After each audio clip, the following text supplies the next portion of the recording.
Quiero hablarte en esta mañana de algo que el Señor puso en mi corazón. El título de este mensaje se llama Asuntos Pendientes. Y quiero que por favor me acompañes a Salmo capítulo 32.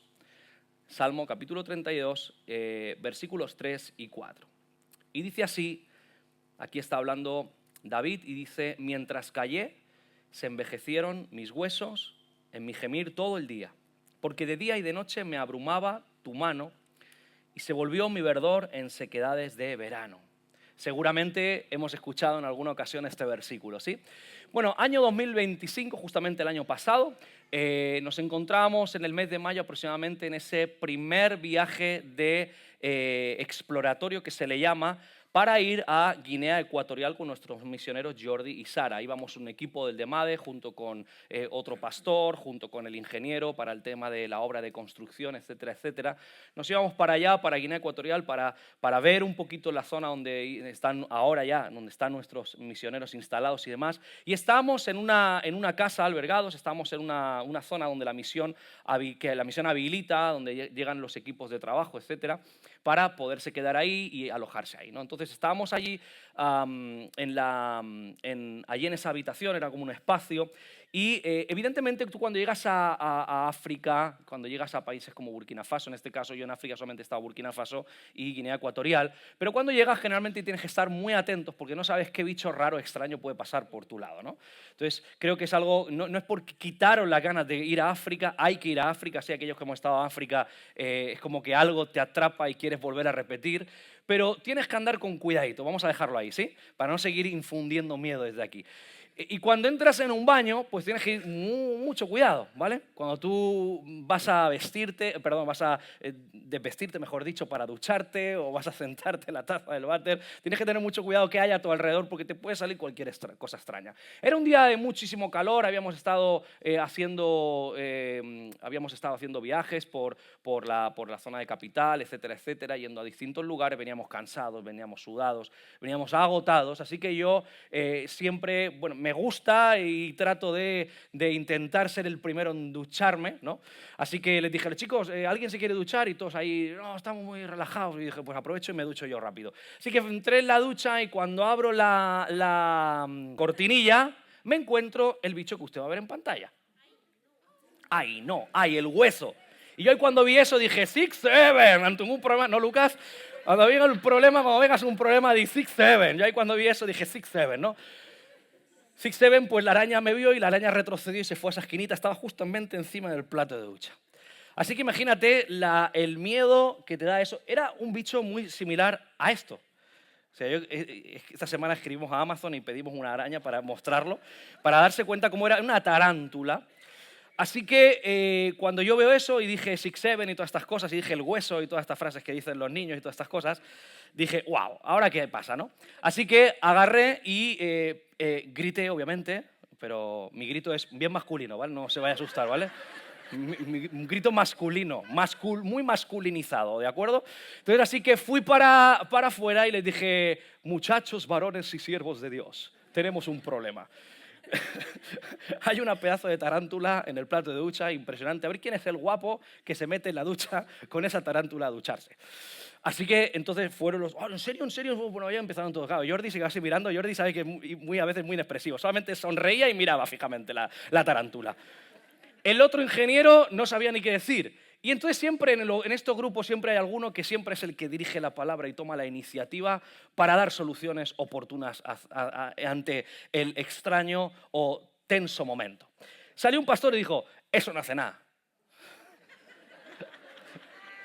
Dejarlo, dice, eso no hace nada, hombre, eso no hace nada. No hace nada, escúchame, digo, es una tarántula, ¿eh? Es una tarántula y encima le echamos una foto de estas con Google y salía el tipo de tarántula que es, Semifodus, no sé qué, no sé cuánto y tal y cual, y todas estas movidas que salen. Su pelo puede resultar en urticaria en la piel, no sé qué, y te puede producir una herida mortal en el cuerpo, produciéndote la muerte en cuestión de segundos, etcétera. Eso me lo estoy inventando, ¿vale? Hay que meterle emoción a la historia. Así que entonces a este hermano era ya de noche, llovía muchísimo fuera Y dijimos, ostras, pues hay que sacar eso de bicho de ahí, dejar la tarántula, dejarla viva, hombre, pobrecita, no hace nada la tarántula. Así que la cogió y dice, vamos a hacer una cosa. Entonces en el baño había una papelera similar a esta y dijo, vamos a, a meter la papelera encima. Así que cogió y la fue arrimando contra una esquinita y agarró con la papelera y la puso encima.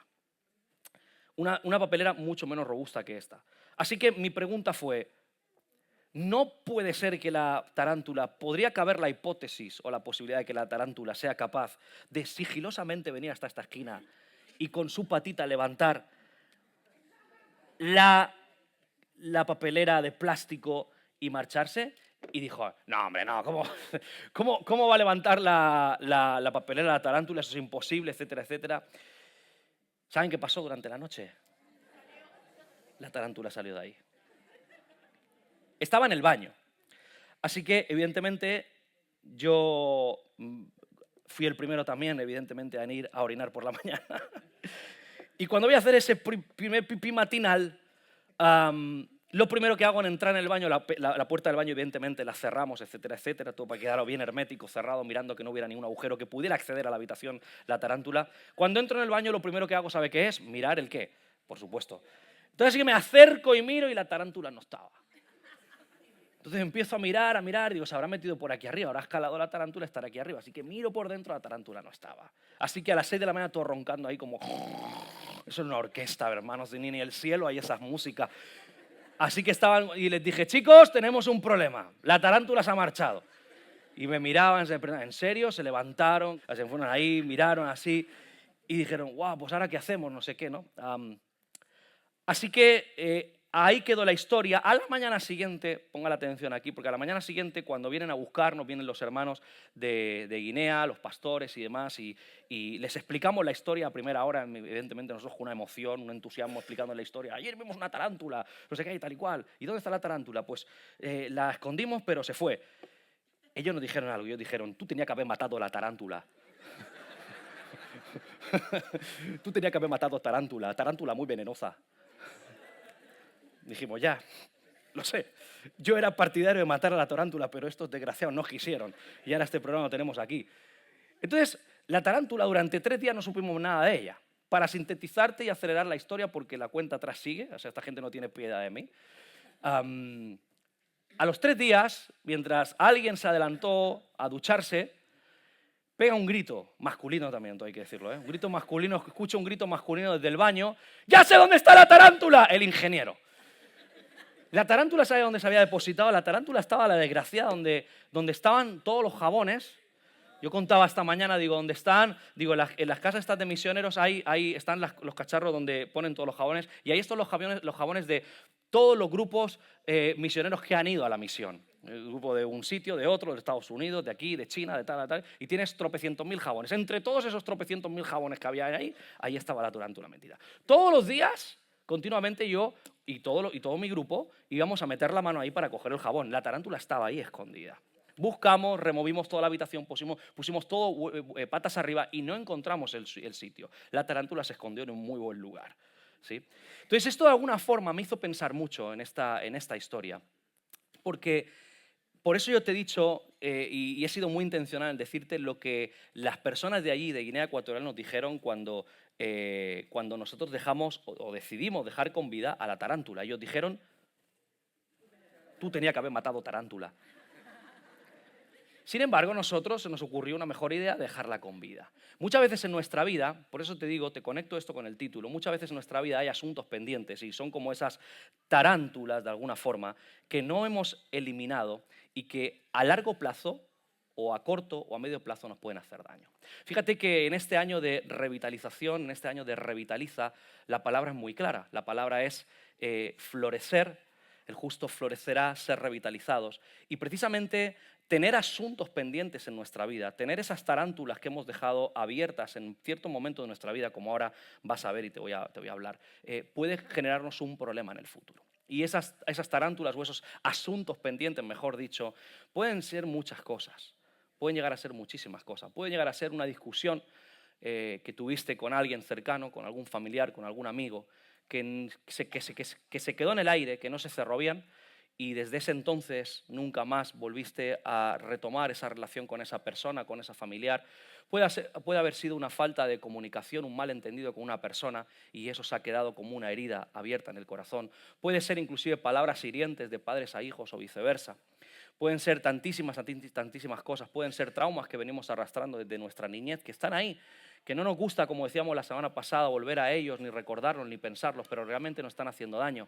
Y pues eso puede ser perfectamente un abuso, puede ser perfectamente situaciones de violencia de género en casa, cosas que vimos, cosas que escuchamos que nos han hecho daño y a día de hoy siguen estando muy presentes en nuestra vida. Y nos da miedo volver a ese lugar de oscuridad, para no volver a recordar eso. Pueden ser tantas y tantas cosas, pueden ser heridas que no se han verbalizado, pueden ser inclusive la pérdida de un ser querido que tenía, de alguien que yo quería muchísimo y no sané eso, o de alguna forma no hicimos un duelo correcto por ese familiar o esa persona que yo tanto amaba, no hice un duelo correcto y a día de hoy sigo arrastrando eso. Puede ser un pecado, puede ser conductas en mi vida que son tóxicas, pecados escondidos del pasado, pueden ser vicios, pueden ser tantísimas y tantísimas cosas. El versículo que hemos leído es muy interesante porque precisamente se encuentra, el contexto de ese versículo, se encuentra precisamente en el momento que David pega con Betsabé. Ustedes saben, ¿verdad? ¿Se acuerdan? ¿No? Él comete adulterio con Betsabé y no solamente se conforma con cometer adulterio, sino que también él va un paso más allá. Y no solamente hace eso, sino que también mata al esposo de Betsabé, Urías, ¿no? Por no entrar demasiado en el contexto y en la historia. Pero es interesante, y lo hablaba esta mañana, es muy interesante porque precisamente observa, y cuando tú lees ese versículo, él está expresando esa angustia en este salmo que él tiene encima. Él está expresando cómo él se siente no tras haber cometido el pecado con Betsabé. Y ese es el punto. Él no expresa la angustia, él dice, mientras callé, se envejecieron mis huesos. Es decir, él está sintiendo los efectos no del pecado, sino de ¿qué? De callarse, que es muy diferente. Él no está expresando, mientras pequé, se envejecieron mis huesos, sino mientras callé y oculté el pecado y lo que yo había hecho y lo que estaba en el corazón y el dolor que había en el corazón, sea de la índole que sea, ahí es cuando yo empecé a sentir los efectos de lo que esto produce. Y esto es muy interesante porque realmente cuando tú analizas la palabra te puedes dar cuenta cómo de alguna forma el callarte, el ocultar, el arrastrar lo que son heridas del pasado o cosas como las que hemos estado hablando, realmente pueden ser somatizadas en nuestro cuerpo y pueden expresarse precisamente a través de ¿qué? A través de enfermedades en el cuerpo. Y esto es lo que le estaba sintiendo David. David se sentía pesado. Él venía a decir, como luego veremos, que mi verdor de pronto se convirtió en sequedades de verano. O sea, yo ya he perdido la revitalización que tenía, esa frescura que tenía, esa energía que tenía, esas ganas, esa alegría, todo lo que yo tenía. Lo he perdido a causa de no pecar, sino callarme, que eso fue lo peor, ¿no? Nosotros generalmente cuando pecamos o caemos o cuando nos exponemos a este tipo de cosas que hemos hablado ahora, generalmente solemos atender a esos refranes o esos dichos que mucha gente dice, que es el tiempo lo cura todo o el tiempo es un buen amigo. Y vemos al tiempo como un buen amigo que se alía con nosotros para intentar reducir el dolor, para intentar que nuestro dolor o lo que venimos arrastrando de tiempo se suavice un poquito y decimos, bueno, yo creo que el tiempo esto lo curará, yo creo que el tiempo esto no siempre se aplica a esos refranes, a estos contextos. El tiempo no es un buen amigo, ni el tiempo es un buen aliado precisamente cuando venimos arrastrando este tipo de cosas. Qué interesante observar la diferencia a alguien muy cercano a David. Precisamente el rey Saúl, cuando tú analizas el contexto del rey Saúl, ves a dos personas que reaccionan muy diferente. Ambos meten la pata, ambos se equivocan. Tú vas a ver ahí, vas a poder ver y observar la vulnerabilidad y esa humanidad totalmente natural que hay tanto en uno como en otro, dándote cuenta que no son superhéroes, dándote cuenta que son gente llamada por Dios del mismo modo que somos tú y yo, pero que ambos reaccionan muy diferente, que ambos tienen un final y un corazón que los hace muy distintos, el uno del otro. Y en esta mañana rápidamente yo te quiero hablar de tres cosas que Saúl nos solucionó y para que podamos ver entre todos hoy, y nos vamos a dar cuenta el daño que realmente puede llegar a hacernos no matar ese asunto pendiente que hemos dejado algún día abierto en el corazón y el daño que puede llevarnos a futuro. La historia del rey Saúl es muy interesante. Y ahí tú vas a poder ver cómo él inicia de una forma muy buena, pero cómo poco a poco él va dando lugar o empiezan a haber acontecimientos en su vida que él no cierra correctamente los capítulos de su vida, ciertas cosas que él deja en el aire y eso le produce un desenlace fatal y no solamente eso, sino que también ralentizan su caminar diario y todo lo que Dios tenía preparado para él y todos los sueños de Dios y todos los propósitos que Dios tenía con él y no solamente con él, sino también con Israel, con su pueblo, con el reino. Él pierde todo a causa de mantenerse en su posición y decir, la razón la tengo yo y no querer dar paso a que Dios pudiera obrar y corregir todo aquello que estaba mal en su vida. En primer lugar, cuando tú ves la historia de Saúl, te vas a dar cuenta que en él hay una obediencia parcial. Y quiero ser muy intencional en esto, en esta palabra, porque no estoy diciendo obediencia, sino obediencia parcial. Y cuando vamos a lo que es la palabra o el término parcial, la palabra parcial quiere decir algo que está incompleto, algo que está inacabado. Algo parcial es algo que está a medias. Y te vas a dar cuenta que la obediencia de Saúl era algo que estaba a medias. A él le servía, para Saúl era suficiente obedecer a Dios a medias, pero a Dios no le valía. ¿Entiendes? Entonces te vas a dar cuenta como en el capítulo 13 y en el capítulo 15 pasan dos cosas muy similares y vas a ver cómo ahí en esos dos capítulos realmente se está mostrando, el rey Saúl está mostrando lo que realmente la raíz del problema que hay en su corazón y que él nunca resuelve y a la larga se convierte en un lastre brutal para el desarrollo del ministerio y de lo que Dios tenía con él. Fíjate, mira lo que dice 1 Samuel capítulo 13. Vamos a ver que vamos a ir desde el 13 hacia adelante, leyendo solamente pasajes muy claves para podernos meter en la historia. Muy rápidamente, dice, esperó 7 días, esto es Saúl, conforme al plazo que Samuel le había dicho o le había fijado. Pero Samuel no llegaba a Gilgal y el pueblo se desbandaba. Entonces dice que dijo Saúl, traedme el holocausto y las ofrendas de paz, y ofreció el holocausto. En este pasaje, en este contexto, el rey Saúl tenía una dirección muy clara de parte de Samuel. Y Samuel le dijo, espérate 7 días. No te muevas hasta que pasen 7 días. Quédate quieto durante 7 días. A los 7 días yo volveré y entonces ahí será cuando vamos a ofrecer holocaustos y ofreceremos sacrificio. Yo os contaba esta mañana, siempre en la historia de Israel, siempre era la costumbre de poder ofrecer sacrificios a Dios. ¿Para qué? Ofrecer sacrificios a Dios antes de una batalla, antes de una guerra, se hacía para de alguna forma darle ese lugar a Dios, darle esa dependencia a Dios, decirle, Dios, somos tuyos, aquí te entregamos todo lo que somos, sé tú quien dirija esta batalla, ¿no? Entonces, de alguna forma, el pueblo tenía esa necesidad de ofrecer rápidamente sacrificios, se estaban juntando cada vez más tropas y trovas rodeando a todo el pueblo de Israel y los israelitas comenzaron a tener miedo. ¿Qué pasó? Esto llevó a que el pueblo de Israel comenzara a desbandarse, comenzaran a marcharse y cada día que se pasaba lista se daban cuenta que se habían borrado nueva gente, nuevas personas porque se iban yendo, porque tenían miedo, tenían temor y eso Saúl lo empieza a sentir la presión del pueblo, de cómo la gente empieza a borrarse del listado, se empiezan a marchar, se empiezan a ir por temor.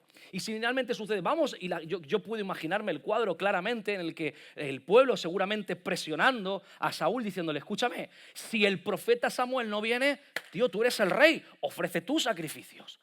¿Qué malo tiene ofrecer sacrificios? Y yo creo que ahí Saúl entraba en una lucha mental de decir, es que esto no está bien delante de Dios, pero es que a su vez también soy rey.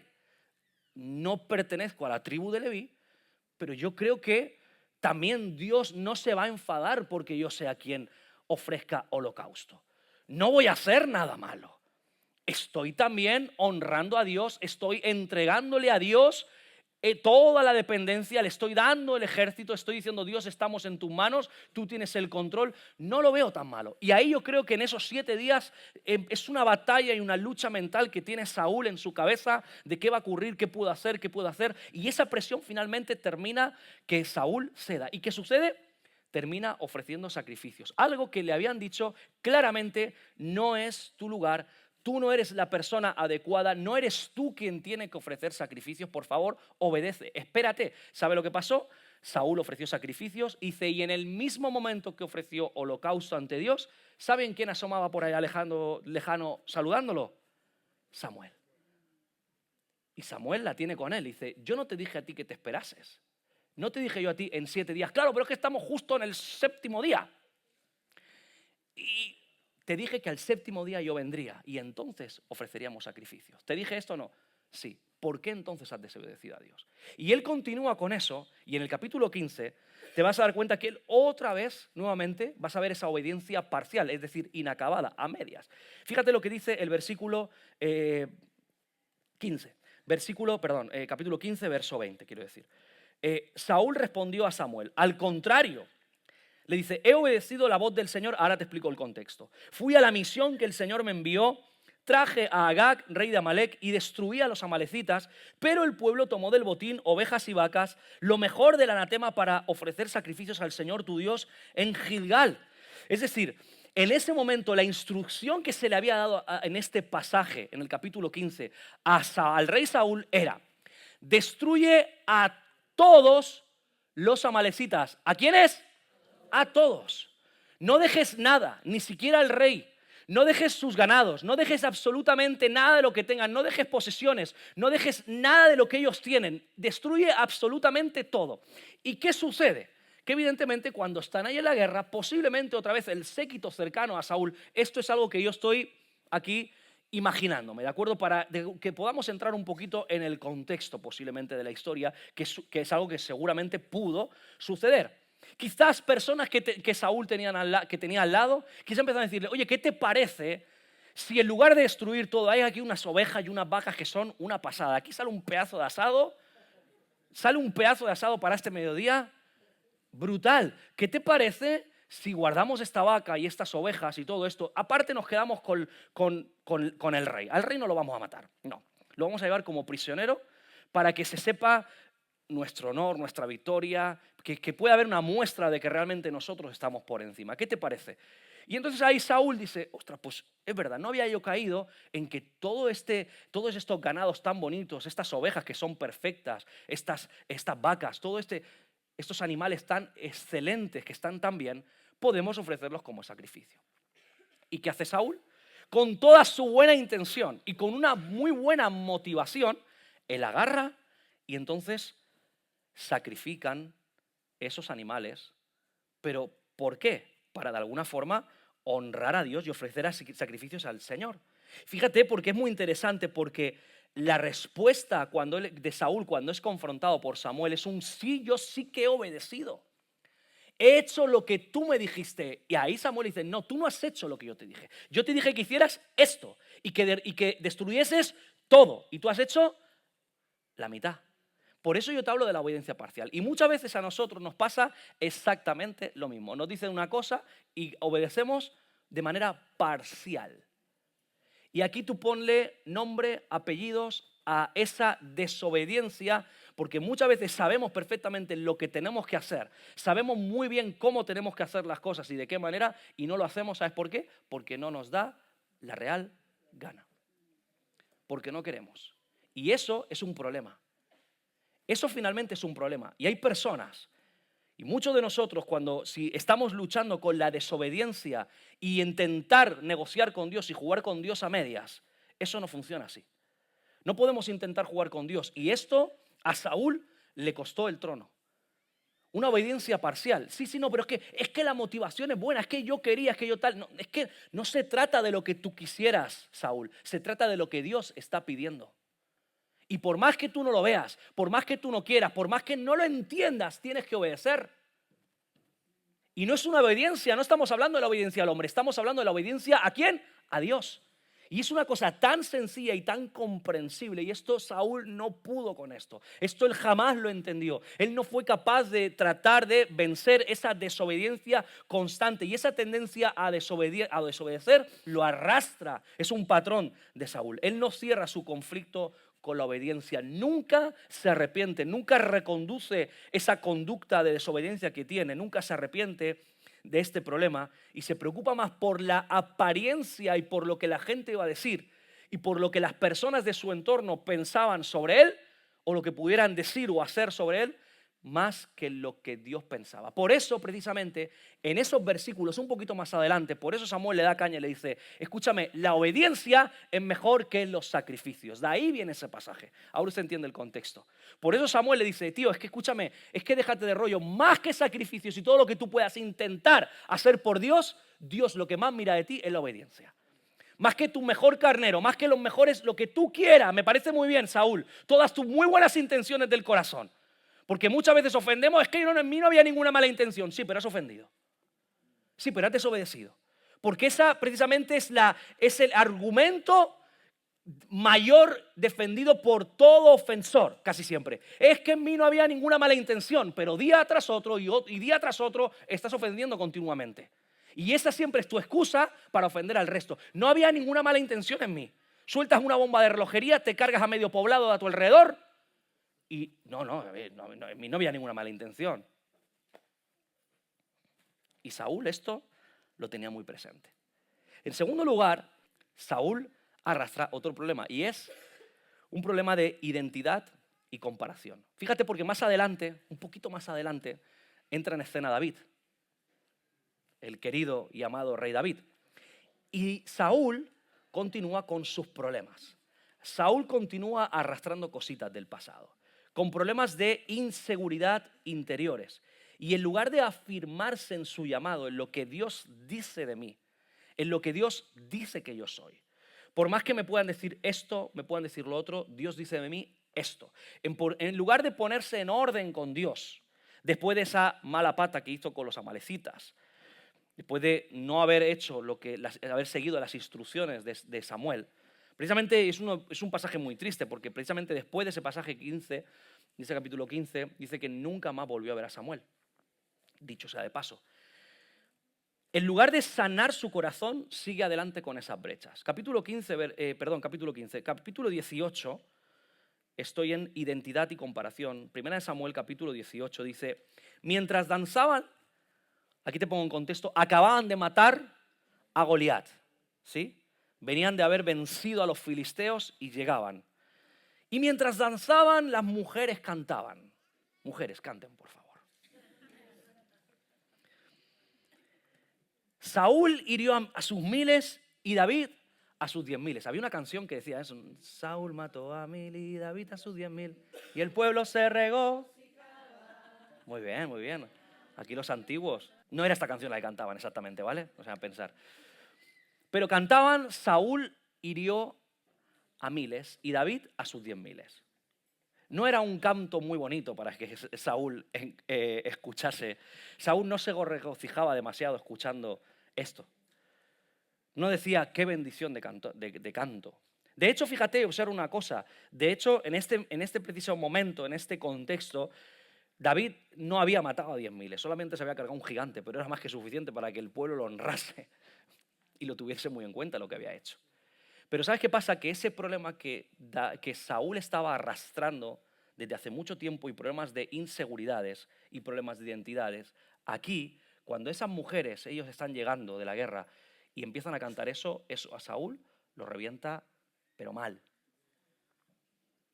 ¿Por qué? Porque un problema que él tenía lo que hace es proyectarlo ¿sobre quién? Sobre David. Entonces, en lugar de mirarse a sí mismo y decir, no, es que el problema aquí lo estoy teniendo yo, él lo que hace es coger el foco y ponerlo ¿sobre quién? Sobre David. Y entender que ahora David es el problema de su reino, que ahora David es un enemigo, que ahora David es alguien que viene a dividirle el reino, que ahora David es alguien que viene a levantar desde dentro, a hacerle daño y a traer conflicto y dividir el reino que Dios había construido. ¿Me estoy dando a entender?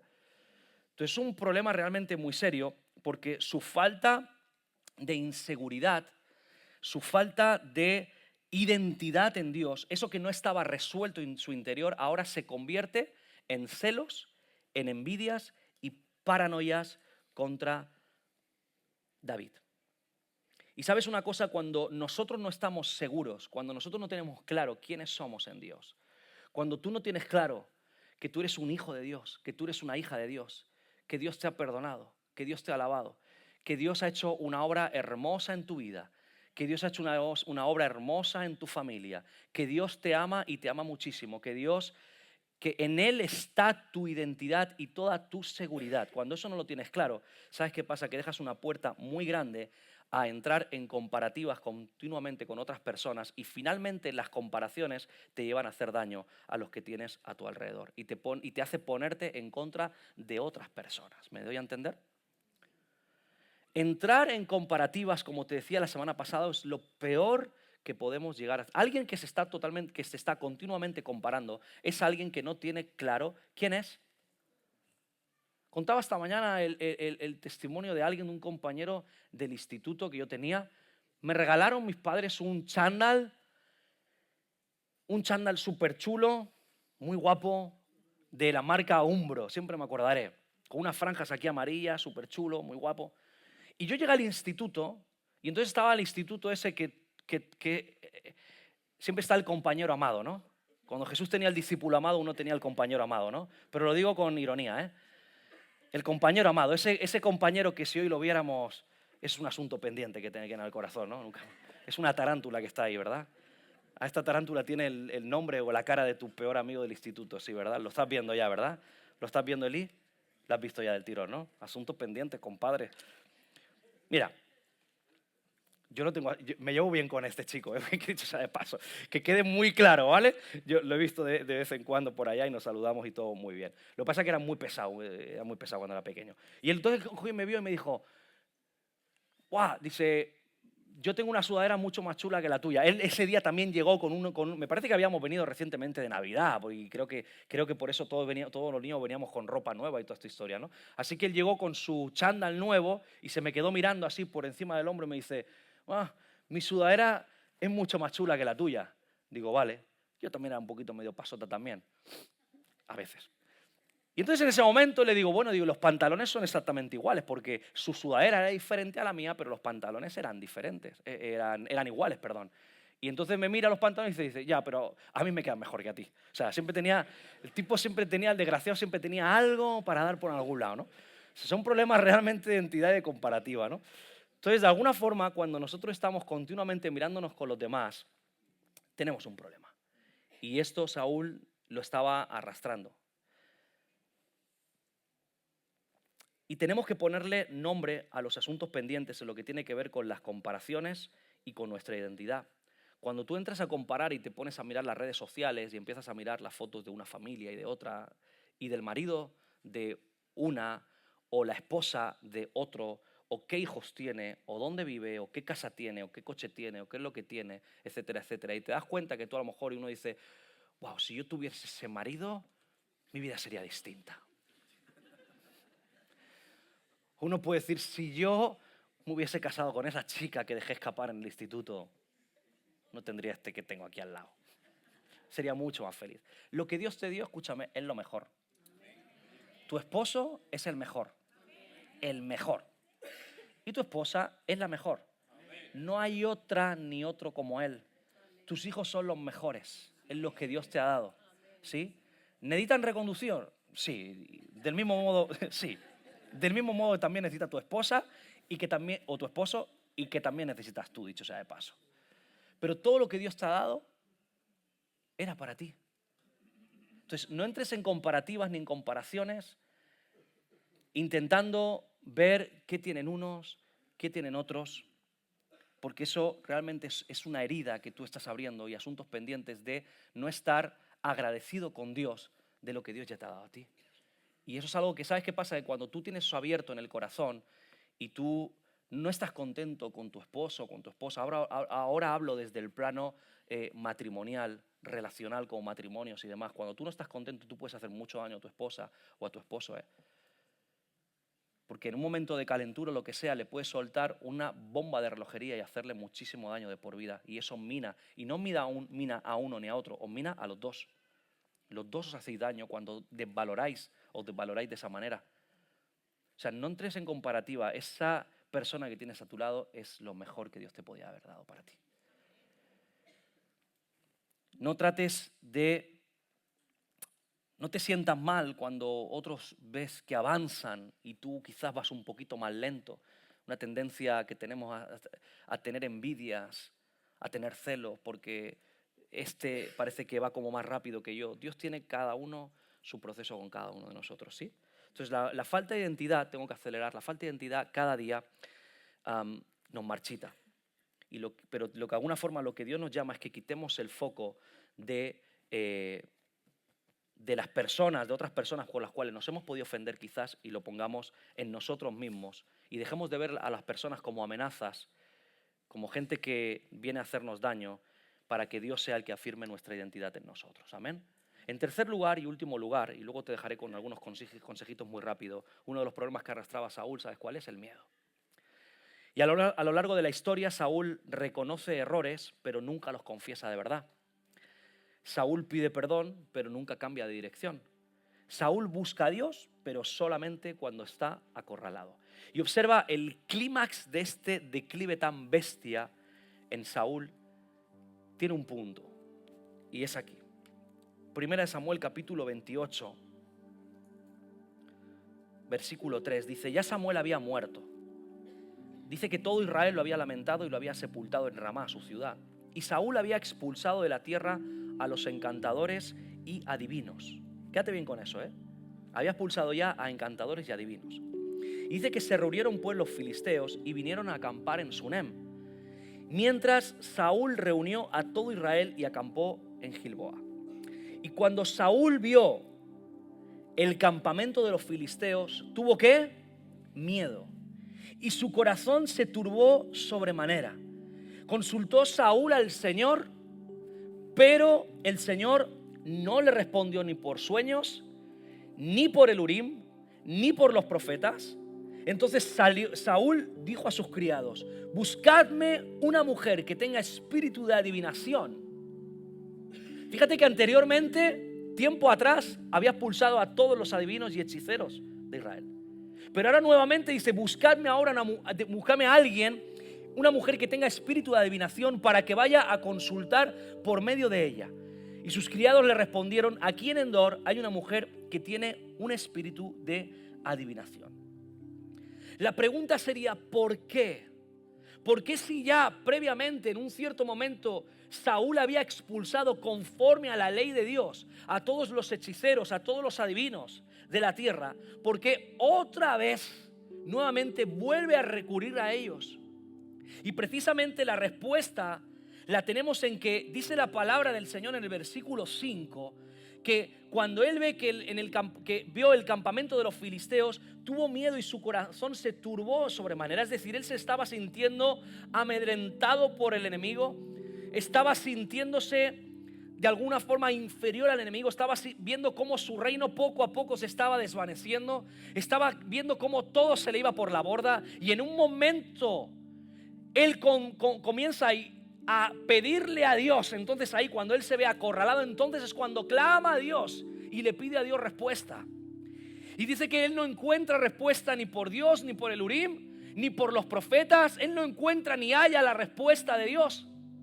Y finalmente él termina consultando a la bruja de Endor, a una hechicera, para que haga venir a Samuel desde el mundo de los muertos. Pero escucha bien, no para que le revele si le va a tocar la lotería ese año, no para que le revele algo personal o algo que no fuera legítimo, sino para buscar ¿qué?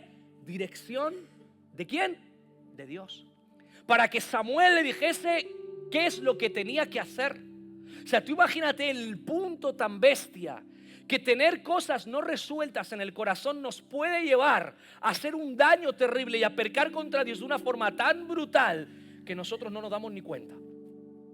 Estoy completamente seguro que Saúl nunca pensó en los efectos que estos conflictos que él tenía en su corazón, que estos asuntos pendientes que él tenía en el corazón no resueltos, iban a desencadenar tal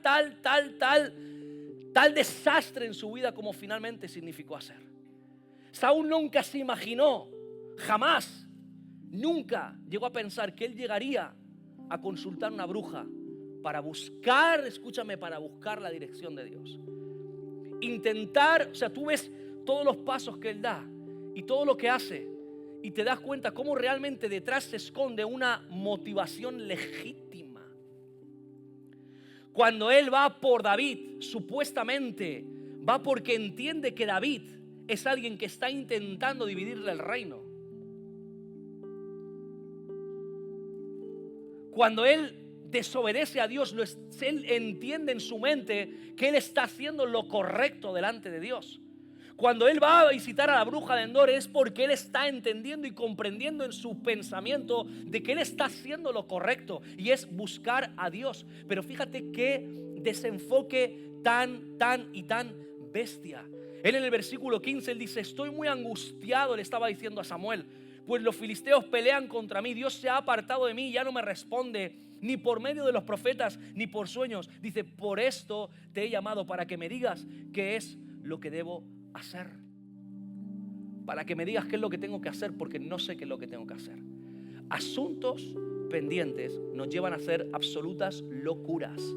Porque todo asunto pendiente que dejemos no cerrado en el pasado se va a convertir en un lastre que tarde o temprano en un futuro se va a manifestar de una forma u otra. No sé en qué manera, pero escúchame, como tú encierres a esto, ten por seguro que en algún momento se escapará.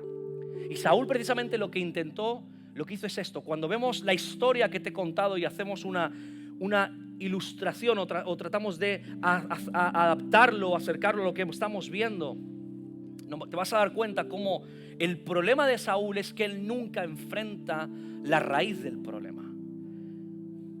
El problema de Saúl es que él nunca va por el problema como tal, sino lo que trata es de encerrarlo en esa papelera e intenta esconderlo de manera momentánea, pensándose que nunca esa tarántula y que nunca ese bicho volverá a salir, pensándose que es inofensivo. Bueno, esto no pasa nada, lo dejo ahí, lo dejo estar y ya está. No.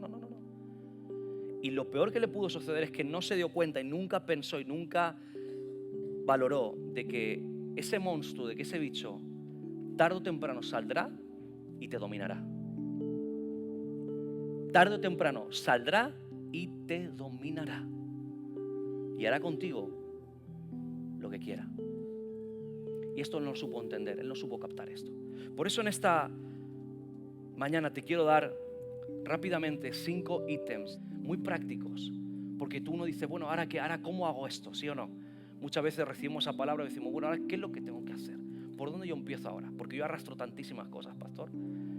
Arrastro tantísimas cosas de mi niñez, de mi pasado, de mi presente, y arrastro cosas hasta de mi futuro. Fíjate si estoy pillado.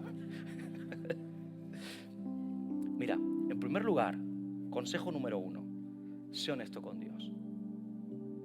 Y cuando te hablo de ser honesto con Dios, es que no puedes cerrar lo que no reconoces. Muchas veces somos muy genéricos orando con Dios, somos muy abstractos con Dios. Señor, escudriñame, busca en mí, rebusca en mí. Y Dios no, escúchame, Dios no tiene nada que rebuscar en tu corazón, se ve la legua de lejos. Fíjate si se ve tanto que te miro yo y te veo hasta el corazón. Es tal lo que hay dentro de tuyo. A veces Dios nos dice las cosas por muchos canales. Lo que pasa es que nosotros muchas veces pensamos que Dios directamente se tiene que personificar en nuestra habitación. En nuestro tiempo de devocional, un ángel del Señor tiene que bajar y hablarme directamente y decirme que yo tengo que cambiar. Entonces ahí entonces empezaré a valorar si cambio o no cambio. Perdone, pero es que esto es una realidad como la copa de un pino, ¿eh? Esto es una realidad. Y muchas veces Dios usa lo que menos te esperas y los que hasta Dios te puede hablar hasta por un vecino que le puede llegar a decir: vecino, su cara de gozo, la verdad que me apetece tanto ir a tu iglesia, pues tienes un gozo que me apetece ir a tu iglesia. Se lo estoy diciendo de manera irónica, me capta, ¿verdad? Estoy siendo muy irónico. Pues si ya te están diciendo algo, si tu vecino te está diciendo, yo qué sé, hay que podemos meter tantísimas cosas, aterriza, Samuel, que esta gente tiene hambre. Entonces, tratemos de ser muy específicos con Dios. Y aunque duela, aunque pese, aunque avergüence, seamos muy honestos con Dios y no tratemos de engañar a Dios y de intentar torear a Dios y de tener esa obediencia parcial, sino seamos muy honestos. Todos sabemos, la mayoría de nosotros, las cosas que tienen que cambiar y los asuntos pendientes que están ahí sobrevolando, que sabemos perfectamente que tenemos que aterrizar y ponerlos en orden delante de Dios. Lo sabemos. Y la sanidad comienza precisamente cuando dejamos de ser tan abstractos y somos objetivos con el problema. Dios no sana zonas anónimas del alma. En segundo lugar, asume responsabilidades. Y aquí entramos todos en el mismo saco, sin victimismo y sin autojustificaciones. Si fuiste el ofendido, asume responsabilidades. Si fuiste el ofensor, asume responsabilidades igualmente. Saúl, escúchame, Saúl siempre tenía excusas, siempre. Es que la gente, es que la presión de ser rey, es que las circunstancias, etcétera, etcétera. Es que son tantas cosas, mira, es que siempre tiene una excusa para todo. Intentaba justificar su mala conducta siempre de alguna forma. Es que tanto las cosas... Sin embargo, cuando tú ves la diferencia con David, David metía la pata, era confrontado, decía, sí, he metido la pata, hasta el fondo no, lo siguiente, he pecado contra Dios. Se arrepentía, rectificaba, cambiaba su conducta. Y por eso dice la palabra que su corazón era conforme al corazón de Dios. Porque se tomaba las cosas de otra manera y asumía responsabilidades.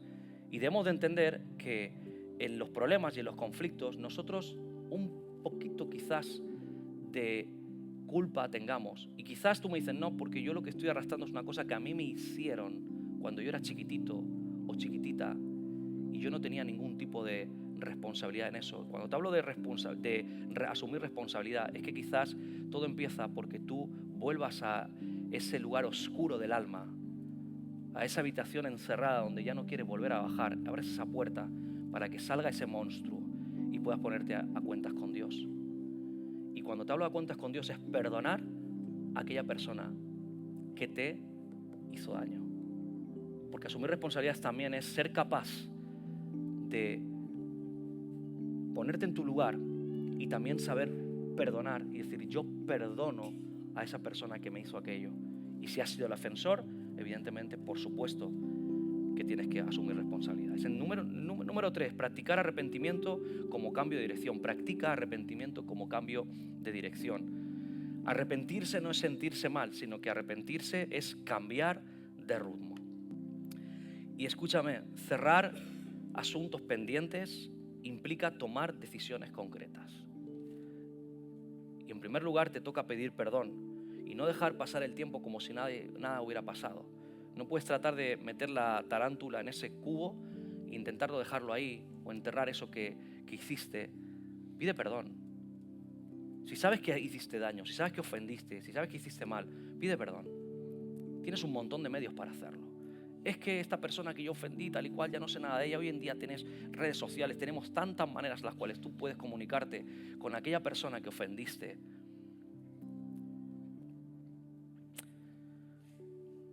Restituye cuando sea posible. Es decir, si tienes cuentas pendientes, restituye eso.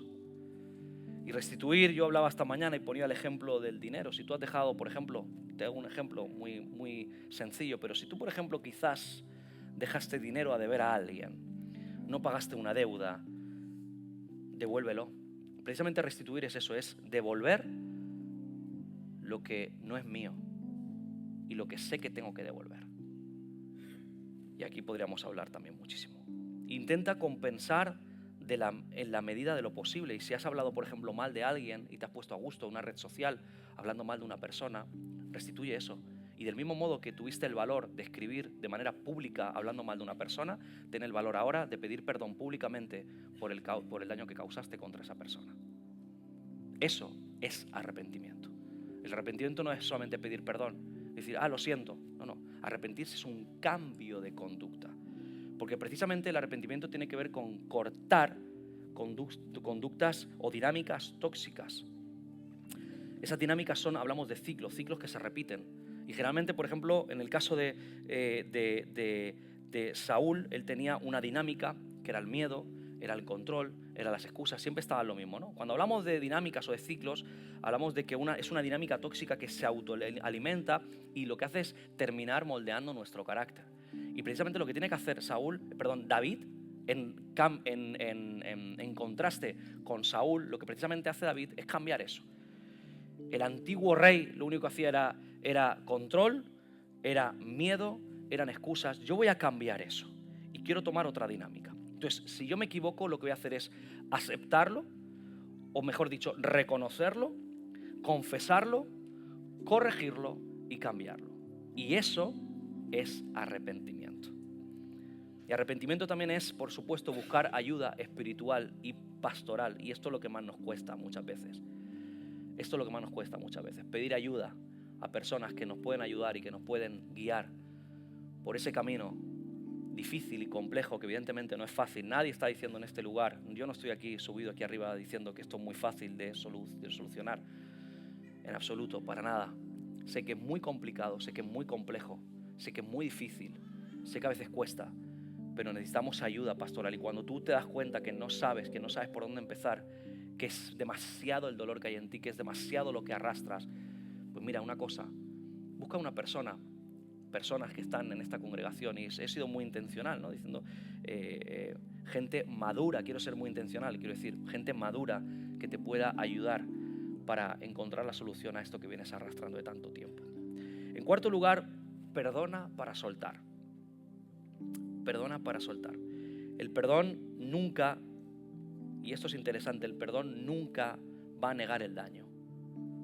El hecho de que tú perdones a una persona nunca va a negar el daño. El daño te lo hicieron, el daño está hecho, eso está ahí. Pero sí que es cierto que rompe el vínculo de esclavitud con tu pasado. Y eso es hermoso. Y es una cosa que solamente puede hacerlo Dios. El perdón procede de Dios. La ira, el rencor, la amargura, los asuntos pendientes solamente nacen en un lugar, y es en el mismísimo infierno. Y solamente eso proviene del mismísimo Satanás. Mientras no perdones lo que te hicieron, el asunto sigue teniendo muchísima autoridad sobre tu presente. Mientras tú no perdones aquello que te han hecho, mientras tú no perdones ese dolor que te hicieron, eso va a seguir teniendo mucha. Inclusive te digo una cosa, inclusive que no te perdones a ti mismo por lo que hiciste. Eso también es un asunto pendiente, ¿eh? El hecho de que no te perdones a ti mismo por lo que hiciste, de algo, de alguna burrada que hiciste y que nunca lo dijiste. Ese asunto pendiente también se vuelve a convertir y tiene autoridad ahora, desde ya en tu presente. Y eso impide la revitalización. Muchas veces decimos, yo ya lo he perdonado. Esa frase, ¿verdad? Yo ya lo he perdonado, no, si yo estoy muy sano. Yo estoy sano, yo estoy tranquilo delante de Dios. Pues menos mal que estás tranquilo. Menos mal que estás sano. Menos mal que lo has perdonado. Pues si no hubieras perdonado, entonces tendrías una metralleta y ya le hubiera volado la cabeza a la mínima de cambio. Menos mal. Muchas veces nuestras reacciones, nuestras formas de actuar con los demás, nuestras formas de... Una persona que no es capaz... Céntrese aquí.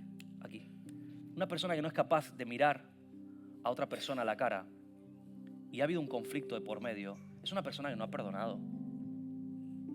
O sea, no podemos intentar vender otra cosa. Con nosotros quizás cuele, pero con Dios no cuela, ¿eh? Entonces tú cuando miras a una persona y no puedes verla, es que yo, cada vez que la miras y solamente lo que pasa en tu interior, escúchame, mira, yo te voy a decir una cosa, para que tú no te sientas ni juzgado, no nos sentamos ninguno de nosotros juzgados, pero si yo veo una persona y en mí algo se genera, se me revuelven las entrañas, o hay un pensamiento de mal hacia esa persona en el que no le deseo ningún bien, no lo he perdonado. Y es una cosa que solamente lo sabes tú y Dios. Y tú puedes decir todo lo que tú quieras. Tú puedes contarnos todo lo que tú quieras.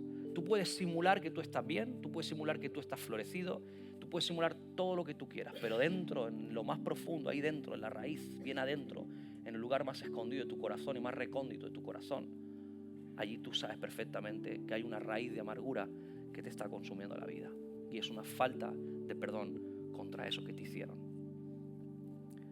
Y en último lugar, este es hermoso, confía el resultado a Dios. Confíale el resultado a Dios. Y esto tiene que ver con hacer lo que sabes que tienes que hacer. Haz lo que sabes que tienes que hacer.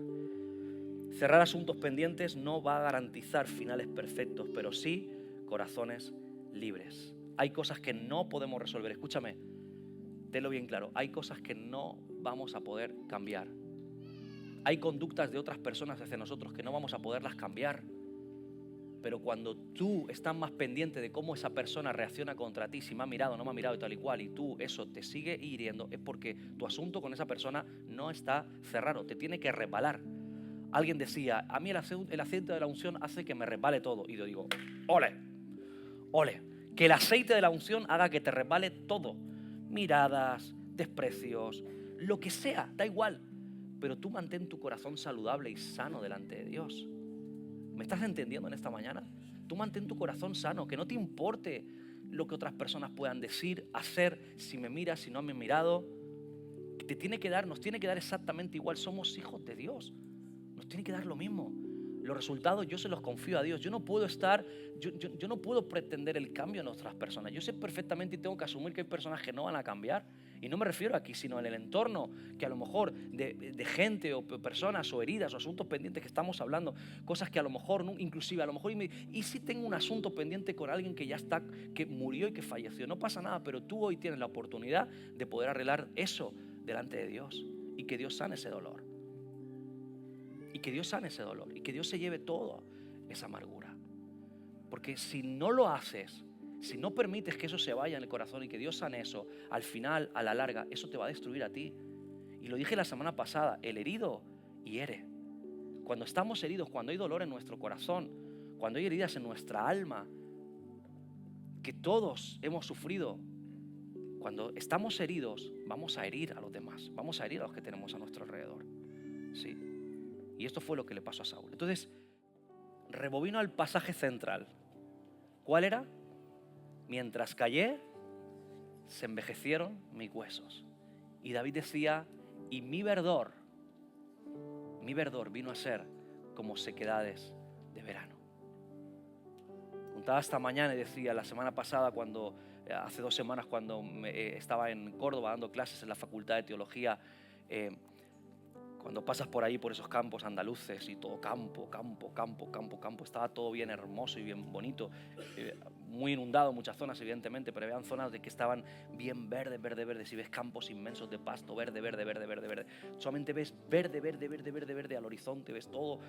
Veníamos desde el aeropuerto hasta la Facultad de Teología, y cuando tú pasas por ahí, si a alguno le gusta viajar y coger el coche y darse por ahí vueltas, cuando tú pasas por ahí en el mes de junio, julio, agosto, ese verde se ha convertido, ¿sabes qué? En marrón como tu suéter de Messi. Se queda todo marrón. ¿Por qué? Porque el calor, ese calor que pega ahí en Andalucía, ese calor andaluz, ¿sí o no, Carmen? Ese calor de tu tierra. Carmen es que es cordobesa, Ese calor te quemas como un ventilador en la cara, ese calor andaluz.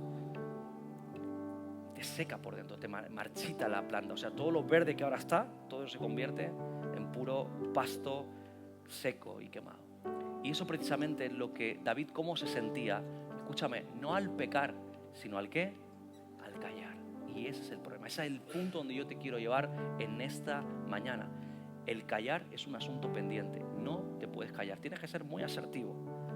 Cuando te hablo de asertividad, el asertivo siempre digo lo mismo. Sabe en qué momento decir las cosas, sabe de la manera correcta, sabe a quién decir las cosas. El asertivo clava el momento exacto para decir las cosas de buena manera. Porque ahora no es cuestión de que tú vayas soltando bombas de relojería y que digas a tu familia, no voy a comer porque voy a llamar a este y la voy a poner de vuelta y media porque el pastor me ha dicho que tal y cual, y agarres el teléfono y dices, te voy a decir una cosa. Tengo un asunto pendiente para decirte, eres un desgraciado. No, esa no es la manera, eso no es asertividad. Yo no he dicho eso. Usted ha escuchado hoy al diablo entonces si hace eso, Yo no he dicho eso, no.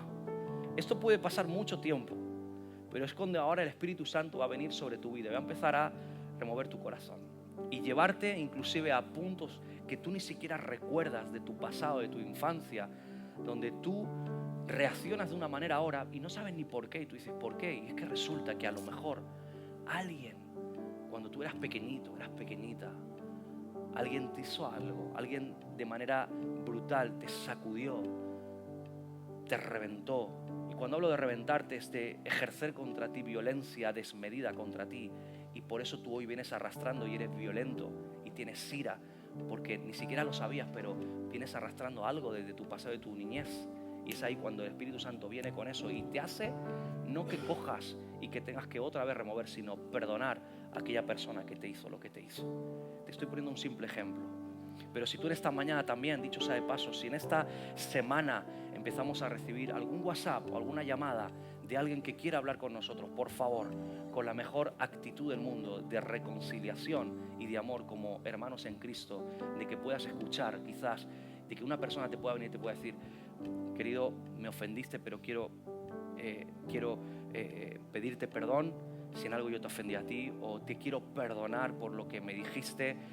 Que fluya en el cuerpo de Cristo, que fluya en su iglesia esa revitalización, y que en esta mañana seamos capaces de empezar a cerrar asuntos pendientes para la gloria y honra de su nombre, y para que nuestras vidas ahora sí empiecen a ser revitalizadas en Él, y entonces podamos volver otra vez a ser gente que reverdece, ¿sí? Gente que florece, gente que no es consumida por las sequedades de verano a causa de callar, sino que gente que ofende, nos ofendemos mutuamente, ofendemos a uno a otro, pecamos contra Dios, pero somos como David, no somos como Saúl, somos como David, reconocemos, cambiamos, actuamos, nos arrepentimos y reverdecemos para la gloria y honra de su nombre. ¿Cuántos dicen amén a esta palabra en el nombre del Señor? ¿Sí? Dale ese aplauso a Él.